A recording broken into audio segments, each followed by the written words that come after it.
Comencemos ahora con protocolos para conexión remota.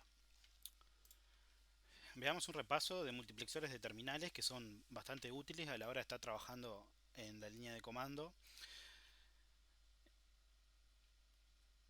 y después vemos asistencia remota, soporte remoto, gestores de conexiones, porque si nos vamos a conectar podemos tener muchos equipos en nuestra red y está bueno tenerlo registrado a eso para que no tenga que estar recordando siempre la dirección IP del equipo, la contraseña, las configuraciones de las sesiones remotas, ya sea a nivel de terminal o de interfaz gráfica, etcétera. Como ya hemos visto, los multiplexores de terminales es una aplicación que lo que nos permite es multiplexar varias sesiones. Una vez que nosotros establecemos sesión con una terminal remotamente, supongamos que a través de SSH, para no estar estableciendo otra ventana con otra sesión remota, lo que hacemos es invocar a un multiplexor de terminal y dentro de una única sesión establecer diferentes sesiones. Por ejemplo, podemos dividirla en paneles, en pestañas, y en cada una de esas sesiones, ¿qué ventajas tiene esto? A la hora de, por ejemplo, imagínense que están conectados a un servidor, ocurre por X problema, un problema de conectividad entre el equipo que ustedes están utilizando para conectarse y el servidor. Todo lo que ustedes estuvieran ejecutando, imagínense que están compilando una aplicación o lo que sea, en el momento que se interrumpe esa sesión de SSH, ese proceso que estaba corriendo esa sesión que estaba ejecutándose remotamente se va a cerrar.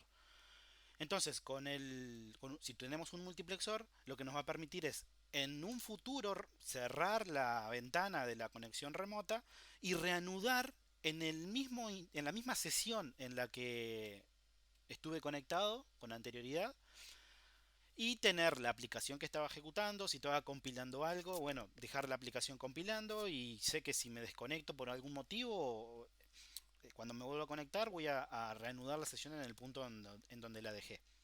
Entonces es bastante útil eso, porque imagínense que están trabajando con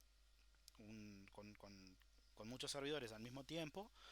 Y uno de los principales problemas que hay en la práctica es, bueno, si no sé, por algún motivo se me desconectó el equipo de internet o lo que sea, siempre el cliente en el cual estoy utilizando para conectarme al servidor, ¿no? Si hubo algún problema o que no se terminen por destruir todos los procesos que invoqué en esa sesión de terminal remota. Está bueno también porque podemos, cada multiplexor de terminal, nosotros vamos a utilizar el mismo que usábamos en infraestructura 1, que es el TMUX. Tiene ventajas y desventajas, ¿no? Pero en su mayoría todos aportan el soporte para paneles, dividir la terminal en paneles, el soporte para pestañas también, tener múltiples pestañas en una sesión, etcétera. Y darle nombres también a esas pestañas para poder identificarlas de manera correcta. ¿Algún ejemplo de ellas? Bueno, las más conocidas son la GeneoScreen y la Temux. Tienen dos más si quieren investigar, que también se utilizan. En el caso de Temux, bueno, la aplicación es bastante sencilla, la vamos a estar utilizando desde los repositorios, instalan cuando estén trabajando en el Linux, o incluso si están trabajando con Windows, también lo pueden instalar utilizando el WSL, el Window for Linux Subsystem, WLS, perdón, que nos permite establecer una terminal, un bash, con un kernel Linux en Windows. Bien, para invocar al multiplexor, una vez que establecemos la conexión remota, lo hacemos con el comando del nombre de la aplicación, Temux. También podemos pasarle como argumento que establezca una nueva sesión. Esto es, si ya tenía establecido una sesión de Temux, puedo agregar una nueva. También puedo darle un nombre también, en este caso con con los argumentos new session "-s", le ponemos un nombre para que esa sesión se identifique. Podemos hacer un listado de todas las sesiones que tenemos y elegir la que nosotros queramos conectarnos en ese momento. Después podemos alternar entre sesiones, etcétera. Veamos un ejemplo. Acá tenemos una conexión remota contra un servidor. Esto es, una vez que invoquemos el comando tmux new session "-s", le pasamos el nombre de la sesión como mi entorno de pruebas. Y bueno, como en este caso el nombre era bastante largo en comparación al tamaño de la ventana que tenía, se tuvo que truncar ese string, ¿no? Pero eso solamente para mostrármelo en ese tamaño de ventana. Si maximizo esa ventana voy a poder ver el nombre completo. Entonces de esta manera puedo identificar en qué sesión estoy de Termux en cada momento, mirando la barra verde que tenemos abajo, en donde también tenemos la fecha y hora de la sesión, la fecha hora actual, ¿no? El nombre del server. Para cambiar entre diferentes sesiones, bueno, tenemos una serie de atajos que quedan en pantalla para que lo puedan utilizar. Esto nos permite movernos de una sesión a otra de manera más fácil para poder listar todas las sesiones, etc. Para crear una pestaña, eso es, cada sesión tiene soporte para pestañas, para paneles también, podemos dividir una ventana en paneles. Pero para crear una nueva pestaña, lo que tenemos que hacer es entrar en el modo comando con la secuencia control más B y con la tecla C nos va a crear una nueva pestaña. Acá podemos ver que hay una de las pestañas que está ejecutando la aplicación top para poder ver los procesos actuales y el consumo, etcétera. Una vez que creé una nueva pestaña, le puedo agregar un nombre desde el modo comando con la tecla coma. Podemos renombrar la pestaña para darle un nombre más identificativo. Entonces, al momento de mirar abajo en la lista de pestañas que tengamos, podamos identificarla de manera más sencilla, ¿no? Imagínense que se conectan a un servidor y en una pestaña dejan compilando una aplicación, en otra pestaña, no sé, instancian una nueva aplicación y en otra pestaña, no sé, también trabajan o la usan como modo para ingresar comandos desde la terminal. Para moverse entre pestañas, también desde el modo comando, con las teclas N y P, permite moverse a la siguiente y a la anterior pestaña. Para poder cerrar las pestañas, también tenemos tres combinaciones de teclas, que es siempre con la tecla el modo de control, que es control más B, el modo comando, perdón. Y después tenemos las letras X, D y con el ampersand. Hacen diferentes acciones, ¿no? Una lo que hace es cierra el panel actual, o sea, el panel que estamos en donde está el cursor ubicado, se cierra, con lo que estaba ejecutando ahí se va a cerrar. Cuando hago un detach de la sesión, esto lo que hace es, bueno, quiero salir de Tmux y volver a la línea de comando que me había conectado en un principio. Puedo hacer el detach, pero al hacer el detach hay que tener en cuenta de que las sesiones no se va a perder, sino que las aplicaciones que invoqué en cada pestaña, en cada panel, etcétera, van a seguir existiendo. Lo único que va a ocurrir es que voy a salir de la aplicación, pero después voy a poder volver a ingresar y voy a tener las sesiones y las pestañas y los paneles que ya tenía creado. Después con el comando control, con el modo comando, la tecla ampersand, lo que podemos hacer es, si estamos posicionados en Tmux y tenemos una pestaña, podemos eliminar la pestaña actual. ¿Qué hace cuando yo elimino la pestaña actual? Hace un kill del proceso que se está ejecutando en esa terminal. Para poder crear paneles, tenemos dos modos de paneles. Uno es dividir la ventana en dos partes, que es mediante el modo comando, la tecla porcentaje. Esta divide la pestaña actual en dos partes de manera horizontal. Otra forma es dividirla en manera vertical con el modo comando y las comillas dobles. De esta manera nos permite dividir la ventana de manera horizontal, perdón, de manera vertical. Una vez que estamos, cada una de esas divisiones son paneles diferentes, ¿no? Lo que podemos hacer es mover el cursor a uno de esos paneles y también podemos dividirlo, tanto horizontal como verticalmente. Para movernos entre paneles, de manera muy sencilla, en el modo comando, mediante los cursores. Nos movemos hacia arriba, abajo, derecha, izquierda. El primer protocolo que vamos a ver para la asistencia remota es el BNC. BNC, que viene de la sigla Virtual Network Computing. Este protocolo está especificado en el RFC 6143. Les dejo el link del RFC por si lo quieren ver. Fue desarrollado por Olivetti Oracle Research Lab, el cual mediante el año 99 fue comprado por la empresa AT&T y al tras luego de esa compra, tras el cierre, en el año 2002 se creó el software RealBNC. ¿Qué se tenía especificado en su momento? El protocolo. ¿Cómo iba a funcionar ese protocolo de asistencia remota? RealBNC es una implementación de ese RFC. Así es una de las tantas. Existen muchas implementaciones del protocolo. Este RFC, lo que tenemos que recalcar es que no especifica ningún método de cifrado. ¿Qué significa eso? Que desde el momento en que se establece la sesión, en donde ocurre un handshaking entre el cliente y el servidor, una negociación, la contraseña que le podemos implementar para autenticar y los frames que van viajando en cada transacción cuando se quiere renderizar una serie de píxeles no están encriptados. Eso es importantísimo porque si imagínense utilizarlo en internet, hacer las configuraciones en el router, en un router para que desde afuera pueda ingresar remotamente a través de BNC a un equipo de Milán, lo que va a ocurrir es que esa información va a viajar en internet, así como la contraseña que estoy utilizando, las credenciales y los píxeles que se van renderizando, se van a enviar sin encriptar. Entonces es muy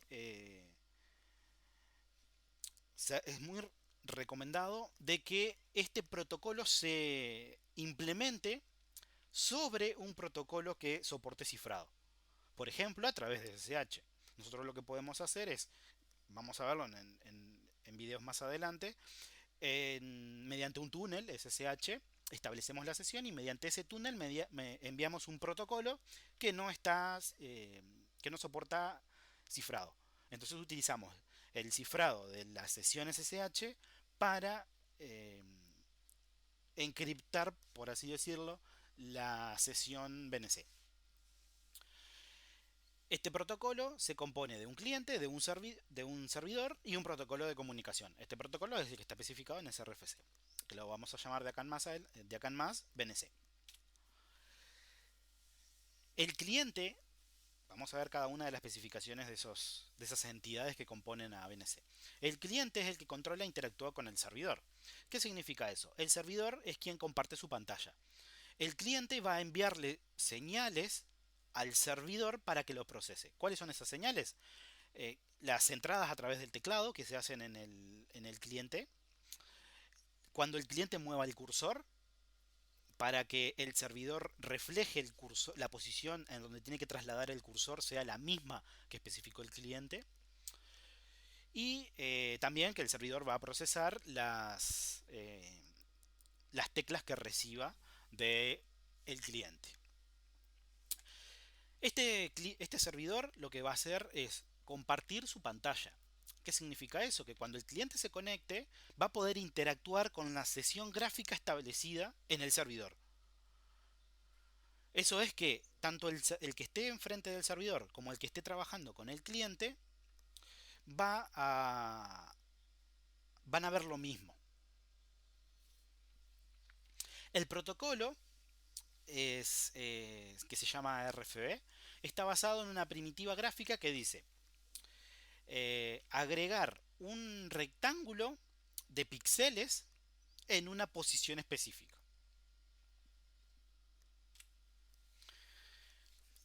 El protocolo BNC tiene 5 etapas.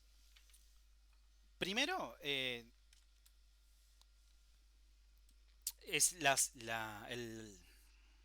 el mensaje Protocol Version Handshaking. En este caso, tanto el cliente como el servidor se intercambian información para identificar que el cliente eh, envía su versión al servidor, porque existen diferentes versiones de BNC y al haber diferentes implementaciones del cliente, se tiene que poner de acuerdo con el servidor qué versión tiene el cliente para ver qué características el servidor puede enviarle. Lo mismo con el servidor. El servidor envía su versión al cliente para que el cliente sepa primero con qué versión del protocolo se está trabajando y bueno, a partir de esa versión, cuáles son las características de la sesión que se pueden implementar. Como por ejemplo, que se que, que se grabe la sesión, por ejemplo, que se deshabiliten las entradas de tecla a través del cliente, que el cliente solamente se pueda conectar para ver lo que está en pantalla y no poder interactuar con esa pantalla. Luego tenemos el siguiente paso en esa conexión o previa conexión entre el cliente y el servidor, está el Security Handshaking. Esta negociación de seguridad lo que hace es que el servidor envía una serie de medios de seguridad que están soportados. ¿Cuáles son esos medios? Bueno, puede ser el uno que especifica el RFC, que es que no hay autenticación, por ende el cliente no va a mandar ninguna clave ni ninguna credencial. El segundo es que se utiliza la autenticación de BNC. En este caso el cliente va a tener que enviarle la autenticación BNC, que es una contraseña. Y la identificación, el ID del Security Handshake 30, que es que se utiliza la autenticación de Apple Remote Desktop. Como ya mencionamos, esta información va a ir en texto plano, no va encriptada. O sea, le damos una cota de seguridad si le agregamos una autenticación. Sí, porque no cualquiera se va a poder conectar al equipo y ver lo que está ocurriendo y enviarle secuencias de caracteres y movimientos del cursor. Pero lo que tenemos que tener en cuenta es que si el mensaje el lazo entre el cliente y el servidor no está cifrado, puede ocurrir un ataque de man in the middle y un atacante podría capturar la sesión y entre esa captura va a capturar los frames de la sesión y va a capturar la contraseña en texto plano. Y con esa información, bueno, puede hacer algún ataque no muy sofisticado para poder ingresar al equipo. En el método de BNC Authentication se pueden crear métodos personalizados. Acá cada implementación, cada fabricante de software que utiliza asistencia remota con BNC es el que puede agregar una cota de seguridad adicional. Pero lo que hay que tener en cuenta es que como cada implementación es diferente, puede ocurrir de que la conexión entre el cliente y el servidor se tenga que hacer con la versión del fabricante y no con otra versión de otro fabricante. ¿Por qué? Porque no soporta la aplicación cliente, no tiene la implementación del algoritmo de autenticación que fue generado por un fabricante. BNC, es bueno aclararlo, es el que utiliza TeamViewer, la aplicación que se suele utilizar para asistencia remota. Bueno, ¿qué diferencia hay? El protocolo es el mismo, con la particularidad de que podemos utilizar, por ejemplo, no sé, la aplicación de TeamViewer, utilizamos los servidores del backend de TeamViewer, o sea, los servidores de TeamViewer para generar esa o gestionar esa conexión remota. Algunos métodos de autenticación pueden ser usuario y contraseña en formato RAW. Cuando el cliente envía esa negociación de seguridad, el servidor tiene que responder con si la autenticación es correcta, En ese momento ahí ya se empieza a renderizar la pantalla del servidor. O en caso contrario, va a notificar de que la conexión fue cerrada, fue abortada. Luego, supongamos que el cliente envía una autenticación exitosa, el servidor le dice, ok, te autorizo porque son válidas esas credenciales. El cliente va a generar lo que se conoce como el init message, el cliente y el servidor. El cliente va a generar el client init con un shared flag. ¿Qué es un shared flag? Es una bandera en el cual el valor de esa bandera va a permitir que si alguien ya estaba conectada a esa sesión, no se desconecte, sino que se mantenga activa. O en el caso de que alguien esté conectada a esa sesión, ya con el servidor, desconecta al cliente que estaba conectado, desconecta esa sesión y se activa la nueva sección, que sería solamente se va a poder conectar un único usuario al servidor y los demás se van a desconectar. Eso cada uno va en las implementaciones que vamos a estar trabajando, podemos configurarlo a eso. Si dejamos que permanezcan activas o no. Hay que tener en cuenta de que si dejamos que no se desconecte ninguna sesión, podemos tener un servidor en donde la pantalla, el teclado y el mouse se puede estar compartiendo con una docena de usuarios, clientes, con 100 clientes, con 1000 clientes, etcétera. Imagínense 1000 clientes enviando notificaciones de que se envía una secuencia de teclas, un movimiento del cursor, etcétera. Ese servidor va a tener un consumo de CPU sumamente alto. Luego, el servidor genera el server init message, que es el nombre del servidor que tiene, la resolución que está utilizando en la pantalla. ¿Por qué? Porque el cliente le va a enviar toda la información de la pantalla. Y 16 bytes de información sobre la codificación que se utiliza en los píxeles. Acá cada fabricante, cada implementación de BNC puede utilizar diferentes codificaciones para los bits de los mensajes que van a ocurrir. Esos mensajes, recordemos que son, una vez que está todo, que se establece esta etapa, son los píxeles que se tiene que modificar en el movimiento de un cursor, o por ejemplo si estamos viendo una imagen o un video que cambia de frame, bueno, tenemos que reenviar de vuelta ese frame, etcétera.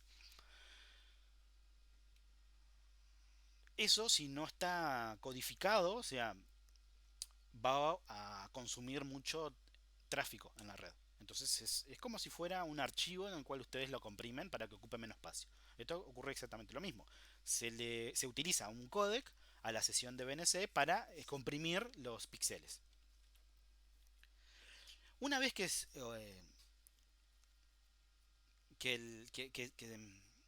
establecieron esos mensajes de negociación, vienen los frame message. Estos frame message ya son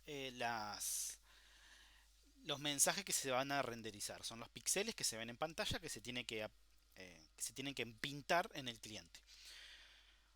Lo primero que ocurre es que una vez que se valida esa información, que el servidor lo que hace es envía una captura completa de la pantalla al cliente. ¿Qué puede hacer un usuario malintencionado? Puede generar un screenshot con esa captura. ¿Por qué? Porque tienen los datos.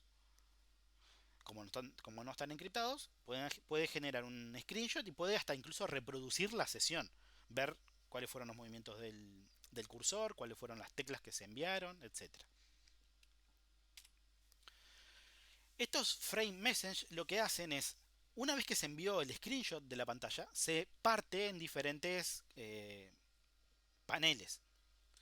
Y lo que se va a enviar no va a ser en cada mensaje toda la información de toda la pantalla. No, se va a ir enviando la información de los paneles que van modificando sus píxeles. De esta manera reducimos mucho el consumo de datos en los mensajes. Una cosa que podemos hacer es comprimir y codificar cada uno de esos paneles. Esos mensajes, bueno, como comentaba, el primer mensaje es el screenshot completo y luego el cliente y el servidor van a intercambiar información sobre el keystroke, que son las teclas que se van presionando, ya sea en el teclado del cliente o en el teclado del servidor. Eso se va a ir transfiriendo en esa sesión. Los movimientos del mouse también para ir renderizando el cursor. Y los screen updates. Los screen updates son esos píxeles que les comentaba que se van modificando. Si imagínense, la primera imagen que tiene el cliente es el screenshot del servidor. A medida que el servidor va moviendo el mouse o va modificando píxeles en su pantalla, el panel que engloba esos píxeles va a enviar la información para que el cliente actualice esa información. Entonces poder ver lo que está bien, lo que se está renderizando en el servidor. Bueno, ¿qué peligros podemos hacerlo? Bueno, recuerden que no está encriptado, el protocolo no utiliza un cifrado. ¿Qué podemos ver en este caso? Bueno, podemos encontrarnos a gente que juega, por ejemplo, en este caso Pokémon Go a través de BNC. De esta manera lo que podemos hacer es en el juego implementar boots. Entonces desde una pantallita podemos estar conectados a diferentes celulares, etcétera, y podemos estar como si estuviéramos jugando, pero en realidad no. Entonces hay que tener cuidado en ese caso porque podemos estar manipulando el dispositivo de manera remota. También tenemos otros peligros que es a través de BNC podemos conectarnos a diferentes dispositivos del Internet de las Cosas. Podemos, bueno, como el protocolo es muy simple, hay muchos dispositivos que soportan conexión con BNC. Como por ejemplo un sensor que estemos utilizando en IoT. También existen cámaras IP que tienen soporte al protocolo BNC y bueno, a veces están habilitadas por defecto y en ese caso al estar habilitada por defecto, eh, si están publicadas en internet, cualquiera puede entrar a ver esas cámaras. También acá, bueno, acá podemos ver una cámara de una carretera, la cámara que está enfocando a una casa también. Es mucho más... esto es peligroso porque es fácil de usar. Instalar un servidor de BNC en un equipo es sumamente sencillo, lo hacen en 2 clics y, y en un par de segundos ya se están conectando remotamente a un dispositivo. El asunto es, lo que ganamos en implementación, en fácil implementación, lo perdemos en seguridad. Entonces, si en el dispositivo en el cual yo estoy instalando BNC puede ser comprometido, bueno, no habría que utilizar este protocolo o utilizarlo siempre y cuando funcione a través de un túnel cifrado. Acá podemos ver también una cámara que está controlando un PLC también de unas válvulas que tiene con un sensor de temperatura. ¿Cuál forma más simple es en un sistema SCADA, de un sistema de control, de manipular un, un, un sistema de control? Un panel. Que es sumamente fácil implementar para controlar o para verificar en vez de estar frente a ese panel mirándolo. Metes una cámara y desde el celular ingresas. Entonces, si es... va a cada uno, ¿no? Pero si es muy fácil de hacer, pero perdemos totalmente en otro lado, en seguridad. Es riesgoso utilizarlo. También podemos ver un tomógrafo también que tenía una conexión, creo que era un tomógrafo, sí, que tenía un conector de red, un RJ45, y por defecto el fabricante, para no complicar a los médicos y que sea sumamente fácil de conectarse desde otro lugar remoto, lo habilitó al servidor y lo dejó sin autenticación. Entonces cualquiera conociendo la IP de ese dispositivo podía ingresar. Es sumamente fácil de hacerlo, pero es delicado, ¿no?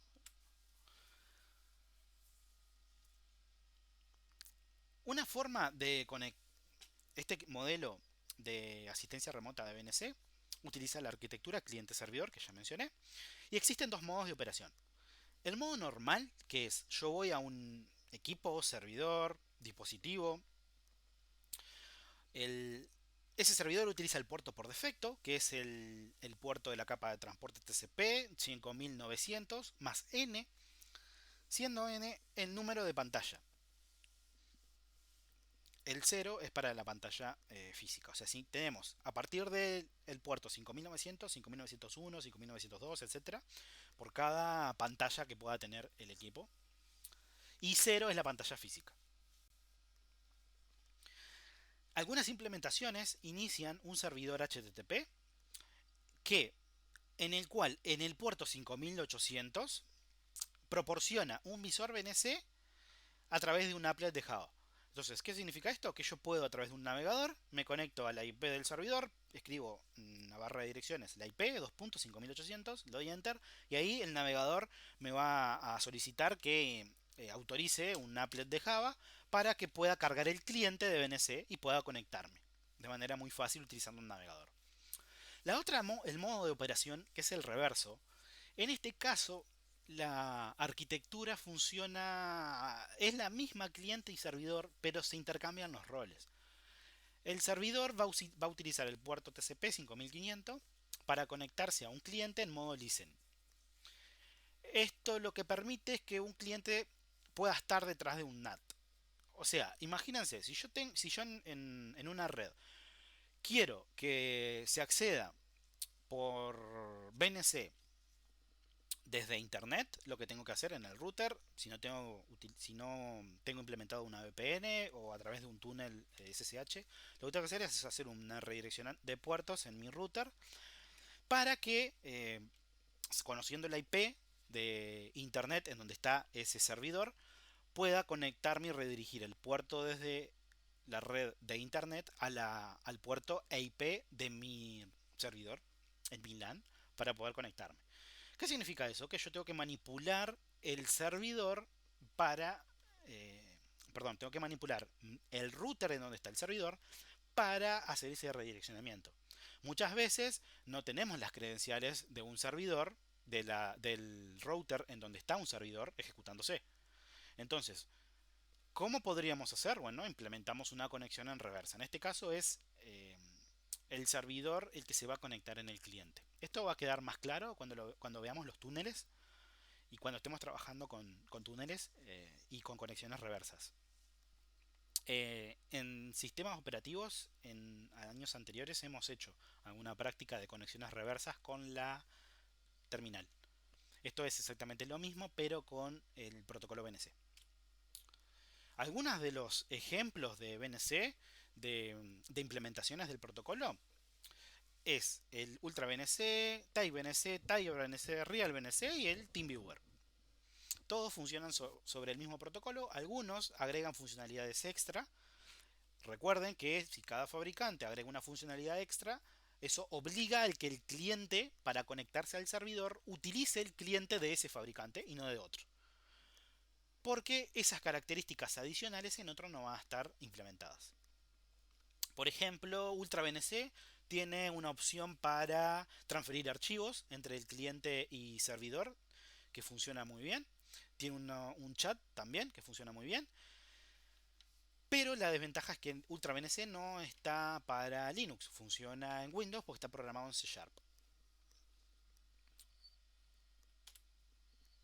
Acá podemos ver una captura de la transferencia de archivos en UltraBNC, las configuraciones del UltraBNC. Acá tenemos un par de configuraciones que podemos hacer. Podemos ocultar el fondo de pantalla para identificar cada vez que alguien se conecte.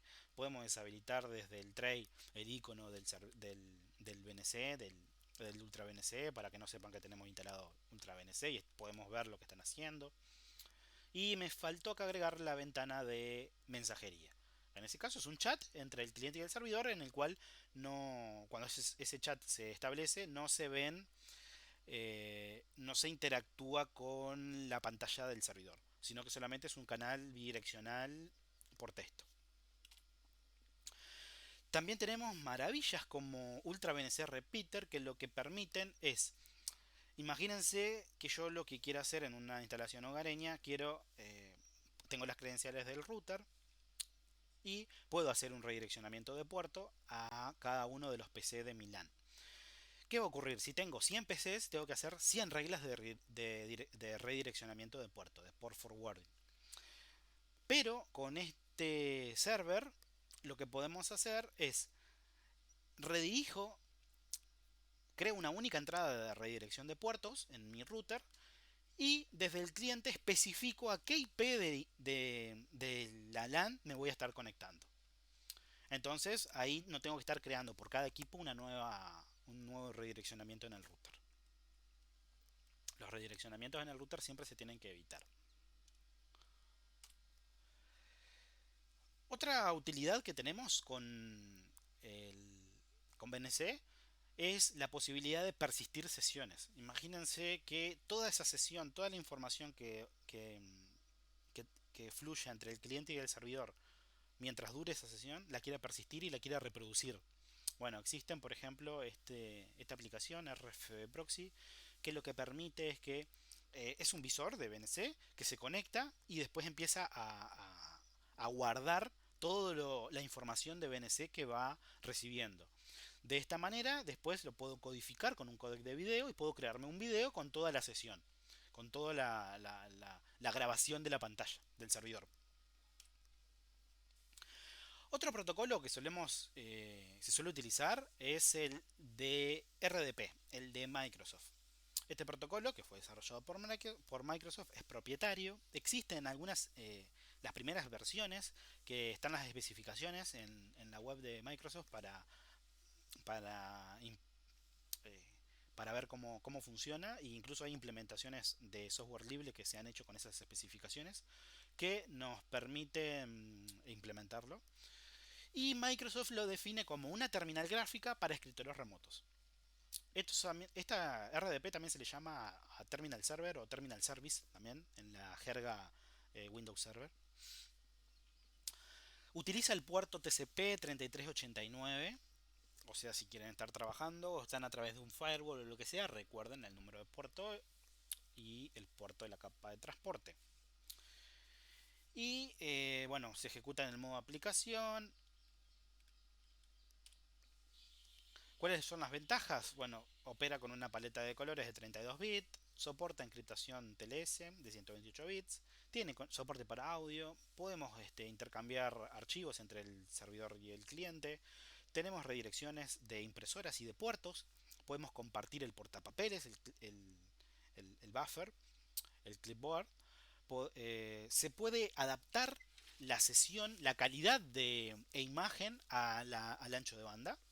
Tiene soporte para múltiples monitores y soporta, bueno, una característica que tiene que es el Remote FX. ¿Cuáles son las desventajas? Bueno, que en este protocolo no vamos a estar compartiendo en tiempo real la sesión del servidor. ¿Qué significa esto? Que el usuario que esté trabajando con el teclado y el mouse del servidor, en el servidor, cuando se conecte un nuevo usuario y utilice incluso las mismas credenciales que el que utilizó para loguearse físicamente, se va a deshabilitar esa sesión y va a dejar la sesión remota es la que va a interactuar con la interfaz gráfica. El otro cliente, o sea, el que está enfrente del servidor, del teclado, mouse y pantalla, va a ver que se conectó fulano y no va a ver lo que está trabajando. Esto es útil cuando estamos trabajando, cuando queremos hacer tareas que no de soporte, que no queremos que el cliente del otro lado vea lo que estemos haciendo. Entonces para eso mejor le decimos, mira, nos vamos a conectar, vamos a hacer esta tarea y el cliente, bueno, mientras dure la sesión no vas a poder utilizar el equipo. Esas sesiones de que solamente puede establecer una sesión activa y las demás quedan en segundo plano, no es que se cierren, no, las aplicaciones que están en cada sesión siguen funcionando, pero la que se va a mostrar, la que va a interactuar con la pantalla, no va a ser la misma entre todas esas sesiones. Una de ellas va a ser la activa. Las demás van a seguir funcionando, pero no van a ser activas. No vamos a interactuar con el teclado y mouse. Una desventaja que tiene esto es en las versiones de Windows, las versiones de domésticas, de Windows, no la de ediciones server de Windows, tienen esa traba de que solamente se puede conectar un usuario por vez. En las versiones, en los servers de Windows, permite que múltiples usuarios puedan establecer sesión con el servidor. Eso se ata a una etapa de licenciamiento. Dependiendo de la licencia que tenga el servidor, son la cantidad de sesiones remotas que se pueden establecer. Otra tecnología que utiliza RDP son los Thin Client. Estos Thin Client son como mini computadoras, que es una interfaz para conectarle un teclado, un mouse y unos parlantes y algún que otro puerto USB. Esos clientes ligeros por lo general tienen un Linux con un cliente de RDP, y cada vez que se enciende ese cliente RDP se configura para que se conecte con un servidor. Entonces, de esta manera podemos tener todos nuestros clientes, toda nuestra infraestructura centralizada en un único servidor. ¿Qué significa eso? Los costos que vamos a tener a nivel de consumo eléctrico, por ejemplo, esos clientes ligeros no consumen casi nada.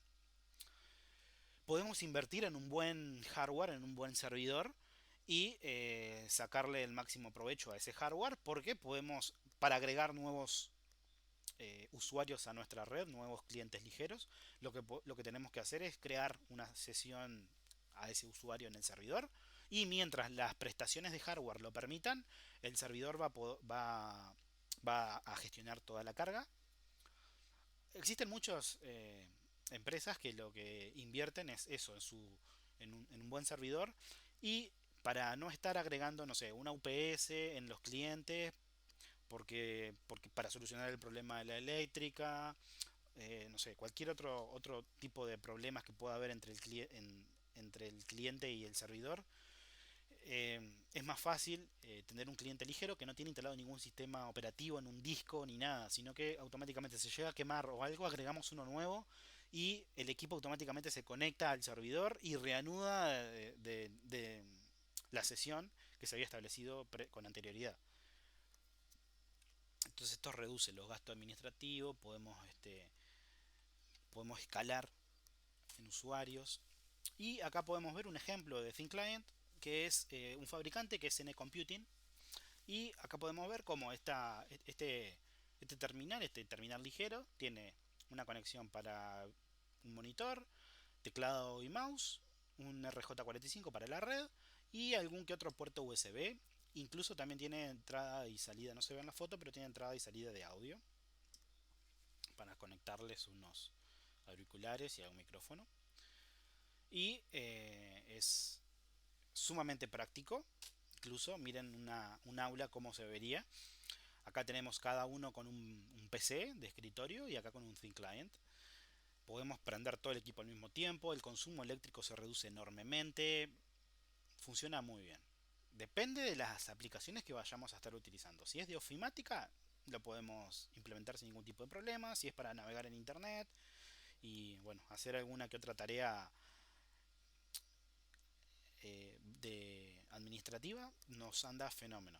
Si ya necesitamos renderizar algo, un video por ejemplo, ahí sí, ya necesitaríamos un PC, es la mejor solución.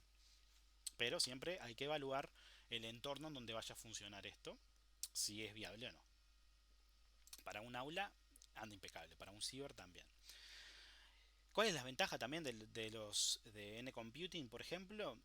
Que podemos estar utilizando diferentes. El servidor no tiene por qué tener un único sistema operativo, sino que tiene soporte para cualquier sistema operativo. Entonces podemos tener, imagínense, los servidores en máquinas virtuales, y esas máquinas virtuales, cada una de ellas ser un servidor de un conjunto de Thin Clients. Entonces podemos tener en nuestra red de manera muy fácil distribuido equipos con diferentes sistemas operativos. Otra opción de asistencia y acceso remoto es la de Google. Google tiene una funcionalidad que es el Remote Desktop, que nos permite acceder a, a la pantalla de un PC a través de un teléfono o una tablet o de otra PC. ¿Qué es esto? Es muy fácil de configurar y es gratuito. ¿Qué tenemos que hacer? Solo necesitamos en el servidor el navegador Chrome y en el cliente, o sea, estar utilizando el navegador Chrome y un complemento de Chrome, que es de Google también. Entonces, lo que hacemos es, eh, está hecho para proporcionar y recibir asistencia con muy pocos conocimientos. Y bueno, ¿cómo es la interfaz? Acá tenemos el primer acceso desde un navegador.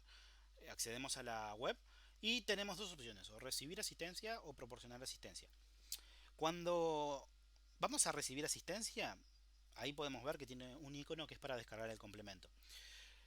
Cuando el complemento está activo en el equipo, nos va a generar un código y ese código nosotros se lo proporcionamos a la persona que queremos compartir o que se conecte a nuestro equipo. Entonces esa persona va a venir con ese código, lo va a ingresar acá en donde dice proporcionar asistencia, ingresa acá, le dan conectarse y automáticamente en ese navegador o en la tablet o en el smartphone o lo que sea, va a poder ver y comenzar a interactuar con el servidor. Lo bueno que tiene esto es que utilizamos toda la infraestructura de Google, o sea, no necesitamos hacer por forwarding, no necesitamos nada. Solamente con un navegador, utilizando Chrome, en ambos equipos, clientes y servidor, podemos establecer la sesión remota. ¿Qué necesitamos? Es fundamental que eh, la instancia de Chrome esté trabajando en modo privilegiado en el sistema operativo. Si está en un usuario limitado, solamente vamos a poder trabajar con ese usuario limitado. Y cuando estamos haciendo asistencia, por algún motivo tenemos que escalar de privilegios, por ejemplo, para instalar una aplicación. Bueno, ahí no vamos a poder porque esa escalada de aplicación necesita autorización del usuario privilegiado. Si la instancia de Google Remote Desktop está corriendo en un usuario que no tiene privilegio de administrador, no va a poder conectarse, no vamos a poder ejecutar acciones eh, en un contexto privilegiado. No podemos hacer un cambio de contexto en esa sesión. Bueno, acá podemos ver en el caso que tengamos el complemento activo, una vez que hacen clic, se lo lleva a la tienda de extensiones de Chrome y instalan el complemento. Y automáticamente cuando el complemento está instalado y activo, que está para poder utilizarlo, va a aparecer el botón, ingresando en Google Desktop, va a aparecer el botón de generar código. Acá nos va a generar el código que nosotros se lo vamos a pasar a la otra persona para que se conecte a nuestro equipo. Ya tenemos protocolos, ya tenemos diferentes implementaciones para poder conectarnos remotamente. ¿Qué necesitamos? Un gestor de conexiones remotas. ¿Qué es un gestor de conexiones remotas? Es una aplicación que tenga soporte para múltiples protocolos y que permita guardar sesiones, por ejemplo, para reanudarlas en un futuro y no tener que estar conectándonos, ingresando la sesión, ingresando los datos de la sesión en cada nueva conexión. Un ejemplo de esto que ya hemos estado utilizando es PuTTY. PuTTY es un gestor de conexiones remotas porque nos permite conectarnos por SSH, por Telnet, por RC232, por web, etcétera. Permite almacenar las sesiones y después, bueno, darle un nombre y poder conectarnos a sesiones con ese nombre. Pero también existen otras gráficas que son bastante interesantes, como lo es el mremote NG, que es un fork de una aplicación que se llamó que fue mremote, desarrollada en C Sharp. O sea, esta aplicación solo funciona en Windows, el mremote y el mremote NG. Es un gestor multiprotocolo open source, o sea, podemos establecer sesiones con múltiples protocolos de acceso remoto. Soporta pestañas y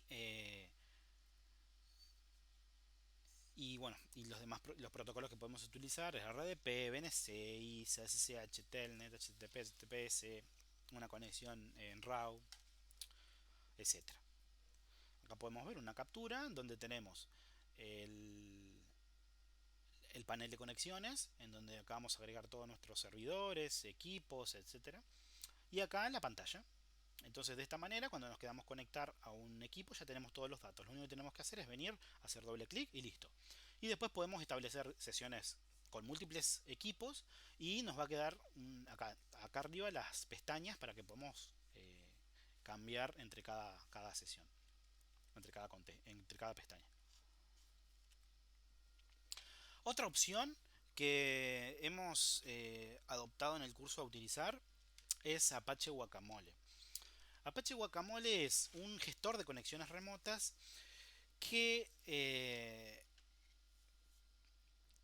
funciona a través de una aplicación, a través de un servidor de aplicaciones, a través de un Tomcat. Soporta múltiples protocolos como el mRemote, como los protocolos que comentábamos ahora con mRemote. Y la ventaja que tiene esto es que nos permite que a través de un navegador, mediante tecnología como WebSocket, HTML5, CSS3, el WebSQL y Local Storage, podamos interactuar con cada uno de los protocolos anteriores. Todo a través del navegador. ¿Cómo hacemos para conectarnos? Bueno, cuando desplegamos el paquete en Tomcat, vamos a través de unas credenciales. Estas credenciales incluso la podemos hacer que vaya contra una base de datos, contra una Active Directory, para que tener los usuarios centralizados ahí. Y una vez que el usuario ingresa a sesión, se les va a desplegar todas las conexiones, las conexiones registradas que tiene. Y también las conexiones que están activas. Entonces el usuario desde su navegador podría conectarse e interactuar con cada una de esas sesiones.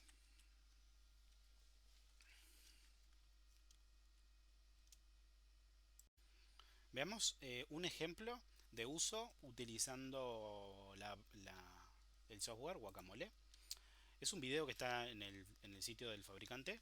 Acá podemos ver que se loguea, tiene 3 sesiones de diferente sistema operativo, establece una sesión, todo eso utilizando el navegador, establece una sesión a través de RDP, con un Windows, hable la aplicación VLC, pone a ejecutar un audio, el audio no está deshabilitado, pero se escucha, yo lo estoy escuchando.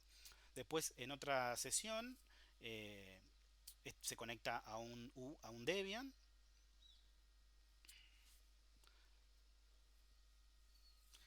y podemos estar trabajando en diferentes sesiones. Todo eso desde el propio navegador, incluso a través de SSH, a través de una terminal. Todo eso a través del navegador web podemos estar trabajando correctamente.